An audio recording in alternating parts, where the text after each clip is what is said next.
On my wedding night, my bride laughed at the walls and threw her food at invisible enemies. The village elders had warned me. She's completely mad, Obina. She doesn't even know she's being married. I said yes anyway, because 40 years of rejection had taught me something. Sometimes, the woman who can't see you is the only one who will ever truly see you. In the village of Akpan, there lived a man named Obina. He was not a bad man. He was not cruel or wicked. He worked hard as a farmer, tending his yam fields from sunrise to sunset. He had a small compound inherited from his father. He had enough to eat. He had clothes on his back. But Obina had one problem that made every woman in Akpan reject him. He was ugly. Not just ordinary ugly. Obina was the kind of ugly that made children cry when they saw him. His face was twisted like a tree struck by lightning. One eye was smaller than the other. His nose bent to the left. His teeth jutted out at strange angles. His skin was marked with deep scars from childhood smallpox. When he smiled, people looked away. Obina knew he was ugly.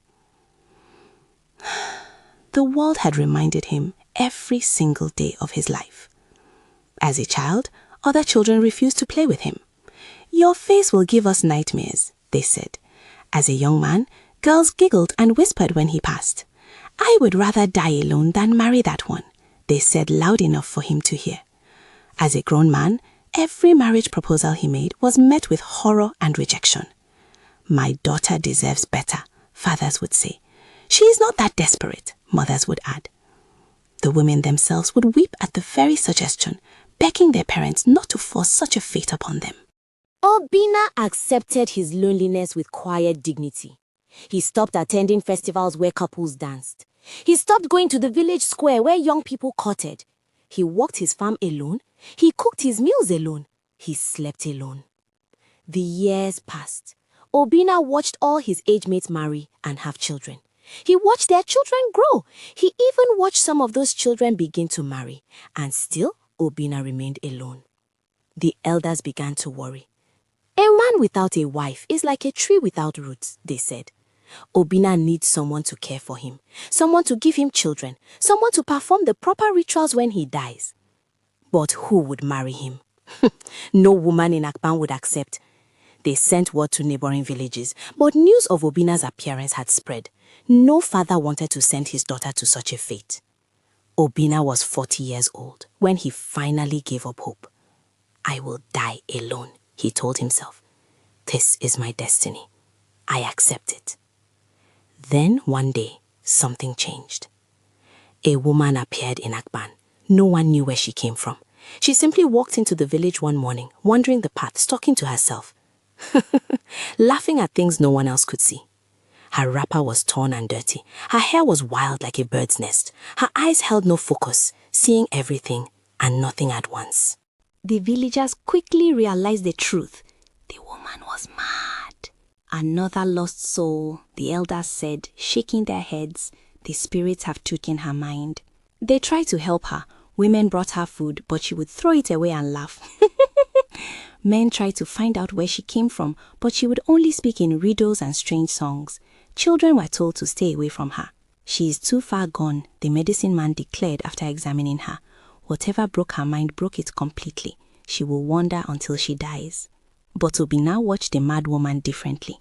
Yes, she was mad. Yes, she spoke nonsense and laughed at shadows. But beneath the madness, beneath the dirt and wild hair, Obina saw something no one else noticed. The woman was beautiful. Not just ordinary beautiful. She had features so perfect they seemed carved by the gods themselves. High cheekbones, full lips, smooth skin the color of honey, eyes that would have been stunning if they held any awareness. "What a waste," the village women whispered. "Such beauty destroyed by madness." Obina could not stop thinking about her. For days he watched her wander the village. She never harmed anyone. She simply existed in her own strange world, singing songs with no words, dancing to music no one else could hear. One evening, Obina made a decision that shocked the entire village. He approached the elders. "I want to marry her," he said. "The mad woman. I want to make her my wife." The elders stared at him in disbelief. Then they burst out laughing. Obina, has loneliness finally driven you mad as well? I am serious, Obina said. No sane woman will marry me because of my face, but this woman cannot see my ugliness. Her madness protects her from being repulsed by me. And I can take care of her. I can give her shelter, food, safety. Even if she never knows who I am, at least she will have someone to protect her. The laughter died. The elders looked at each other uncomfortably. This is not right, one elder said. A mad woman cannot consent to marriage. And yet, another elder said, Obina speaks truth. The woman wanders with no protection. Soon the rains will come. She will die of exposure or hunger. At least with Obina, she will have shelter. But a marriage without the bride's understanding? A third elder objected. Show me one woman who would marry Obina willingly, the first elder said. At least this way, two lost souls might find some comfort. After much debate, the elders agreed. They performed a simple ceremony. No celebration, no guests, just a few witnesses and the necessary rituals. The mad woman stood there, humming to herself, unaware that she was being married. Obina took her home to his compound. His neighbors whispered. Some pitied him, some mocked him. Even in marriage, Obina cannot have normalcy, they said. A mad woman for a wife, what kind of life is that? But Obina did not care what they said. For the first time in his 40 years, he had someone in his home. Someone who did not scream when she saw his face. Someone who did not run away in horror. He called her Ugochi, though he did not know if that was her real name. It means idol of God, he told her, because you are rare and precious, even if the world cannot see it. Obina cared for her with patience that surprised even himself. Every morning he prepared her food. She would often throw it away or forget to eat, so he would sit with her and gently encourage her to take small bites. He washed her clothes. He braided her wild hair, though she would pull it apart within hours. He kept her safe. At night, Ogochi would sleep on a mat on one side of the room. Obina slept on the other side. He never touched her. He never expected anything from her. She was his wife in name only, but he treated her with more respect than most men showed their fully aware wives. Days turned to weeks, weeks turned to months. Slowly, very slowly, something began to change. Ogochi started to recognize Obina's voice. When he spoke to her gently, she would turn toward him instead of staring at nothing. When he brought her food, she would sometimes take it without resistance. When he braided her hair, she would sit still instead of pulling away. The village watched in amazement. The mad woman is becoming calmer, they whispered. Perhaps Obina's kindness is reaching her somehow. One morning, after 6 months of marriage, something extraordinary happened. Obina was preparing breakfast when he heard a voice behind him. A real voice, not humming or singing or nonsense. A real voice, speaking real words. Clear, soft voice. Thank you, Ogochi said. Pot clattering. Obina dropped the pot he was holding. He spun around. Ogochi was looking directly at him. Her eyes, for the first time since he had known her, held focus, awareness, recognition. You spoke, Obina whispered, hoarse but clear. You have been kind to me, Ogochi said. Every day you feed me. Every day you care for me. I do not understand why, but I wanted to thank you. Tears filled Obina's eyes. You are my wife. It is my duty. Confused. Wife? Ogochi looked puzzled. I am married to you. Yes, Obina said. Though you were not aware when it happened, you were lost in your mind. Oguchi touched her head as though trying to remember. I still feel lost, like I am trapped in fog. But your voice, your kindness, it cuts through the fog sometimes. From that day, Ogochi had moments of clarity.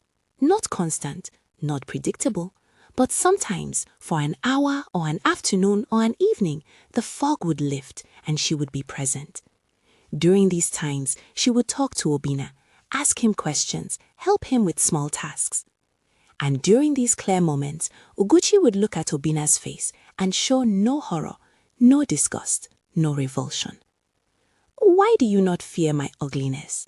Obina asked one day, during one of her clear moments. Oguchi tilted her head, studying him. I do not see ugliness. I see the face of the man who saved me from dying in the streets. I see the face of the man who feeds me when I forget to eat. I see the face of the man who treats me with gentleness, even when I am lost in madness. How could such a face be ugly? Obina wept. For the first time in his 40 years, someone looked at him with tenderness instead of horror. The clear moments became more frequent. Days of awareness, then weeks. Ugochi began to help around the compound. She cooked meals, she cleaned, she worked beside Obina in the yam fields. The village was astounded. A miracle, they said. The mad woman is becoming sane. But Ugochi's recovery revealed something else. As her mind cleared, her beauty became even more apparent.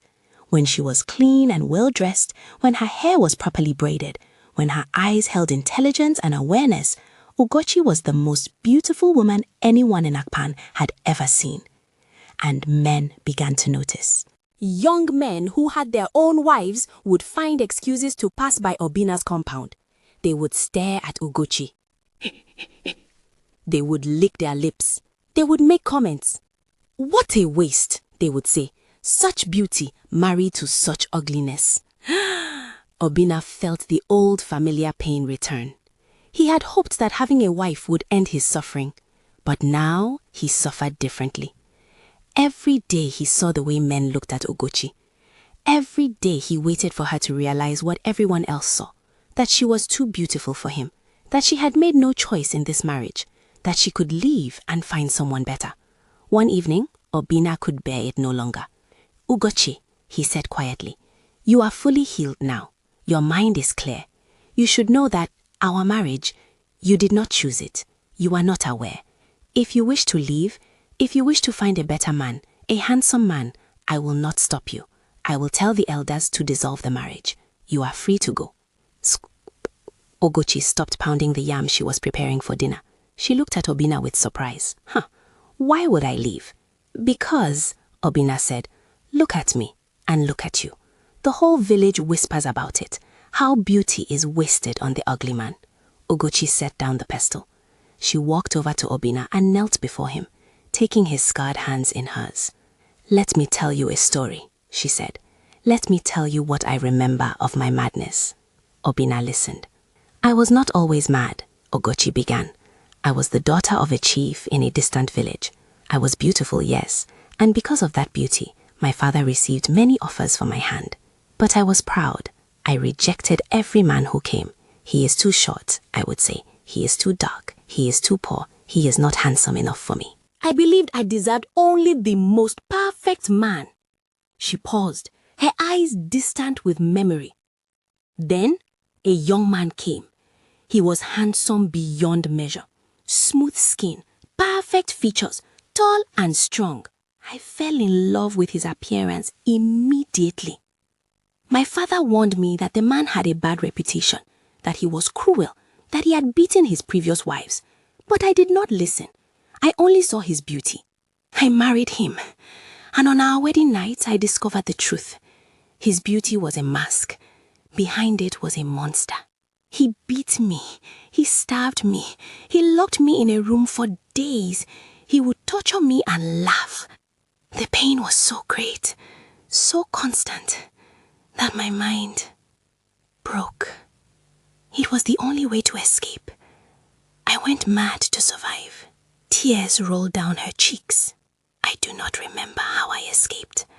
I do not remember how I came to Akban. I only remember wandering in darkness, lost in my own broken mind, until one day I felt something. Kindness, gentleness, a voice that never shouted, hands that never stroked, a presence that felt safe. Your presence, Obina.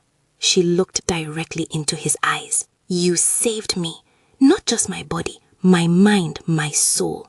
Your kindness gave me a reason to return to sanity. Every day, your gentleness reminded me that not all men are monsters, that there is goodness in the world. You were the light that guided me out of madness. Obina could barely breathe.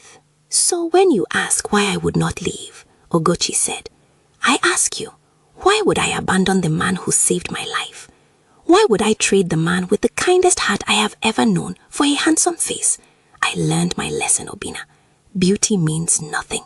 Handsome faces can hide cruel hearts, but an ugly face can hide the most beautiful soul. She touched his scarred cheek gently. When I look at you, I do not see ugliness.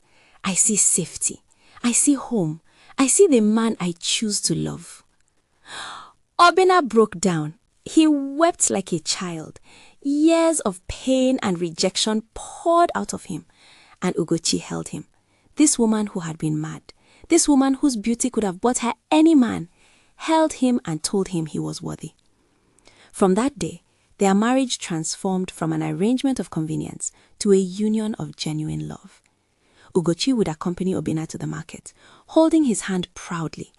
When people stared at the beautiful woman with the ugly man, she would stare back defiantly. When young men made suggestive comments, she would respond sharply, "I am married to the best man in Akpan. Look elsewhere." When couples gathered at festivals, Obina and Ugochi would dance together. The sight of them, beauty and ugliness intertwined, made some people uncomfortable, but others began to see something different.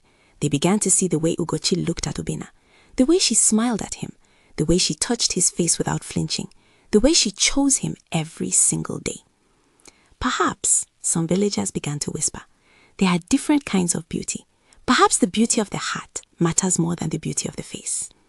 Obina and Ugochi had children, 4 of them. The children inherited different features. Some were beautiful like their mother, some were plain. One son had his father's twisted features. But Ugochi and Obina loved them all equally, teaching them that worth comes from character, not appearance. The son who inherited Obina's ugliness struggled as his father had. Other children mocked him. But Obina would hold his son and say, your face does not define your worth. Your kindness does. Your courage does. The way you treat others does. Never let the world make you cruel because of how you look. Let them be wrong about you. Let them discover they judged poorly. And Ugochi would add, I chose your father not despite his face, but because of his heart. Someday, someone will choose you for the same reason. Wait for that person. They are worth waiting for. Years passed. Obina and Ugochi grew old together. His face, already ugly, became more twisted with age, but Ugochi's love never wavered. She would trace the scars on his face and tell him stories of all the moments he had shown her kindness. This face, she would say, is the most beautiful face in the world to me.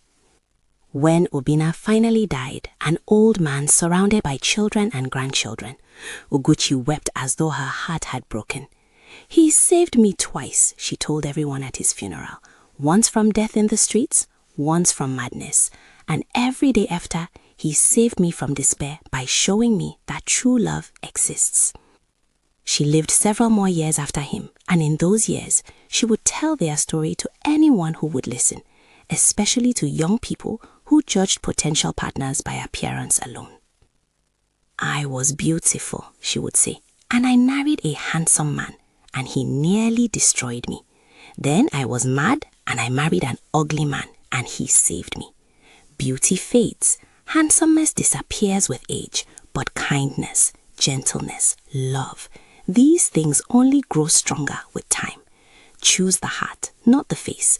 Choose the soul, not the body. Choose wisely, as I eventually did. The village of Akpan remembered their story for generations. It became a tale told to children, a reminder that the world's judgments are often wrong, that what appears ugly may hold the greatest beauty, that what appears beautiful may hide the deepest ugliness. And most importantly, that love is not about finding the perfect person. It is about finding the person who treats you perfectly, who sees you perfectly, who chooses you perfectly. Obina, the ugly man no woman wanted, had found in a mad woman what handsome men with sane wives often never found. True love, real partnership, a marriage built not on appearance or convenience, but on kindness and choice. And he lived, truly lived, happily ever after. The end.